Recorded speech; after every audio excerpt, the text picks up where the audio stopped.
জনাব তারেক রহমান, যিনি দাদাবাড়ির সন্তান, তাকে সুস্পষ্ট ভাষায় বলতে চাই, বিনয়ের সাথে বলতে চাই, 17 বছর বাংলাদেশে কি হয়েছে, কোন বছর বাংলাদেশে কি হয়েছে, কোন পরিস্থিতিতে ছিল, কারা মজলুম ছিল, কারা রাজপথে ছিল, কারা রক্ত দিয়েছে, কারা গুলির সামনে বুক পেতে দিয়েছে, আপনি লন্ডন থেকে খবর পান নাই।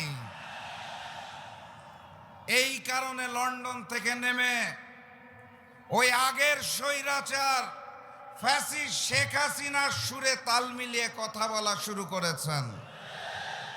আপনার মরহুম পিতা এবং মাতা আলেম ওলামাদের অত্যন্ত সম্মান করতেন। দেশনেত্রী বেগম খালেদা জিয়া জামাতে ইসলামের নেতৃবৃন্দকে সম্মান করতেন। আপনি দেশে নেমে আওয়ামী ভাষায় ৭১ আর রাজাকারের গল্প নতুন করে শুরু করেছেন। আপনি ইতিহাস বোধহয় ভুলে গেছেন। আপনাকে বিনয়ের সাথে স্মরণ করিয়ে দিতে চাই, শহীদ প্রেসিডেন্ট জিয়াউর রহমান প্রেসিডেন্ট হওয়ার পর সর্বপ্রথম যাকে প্রধানমন্ত্রী করেছিলেন সেই ব্যক্তিটিকে দয়া করে ইতিহাস পড়ে দেখবেন।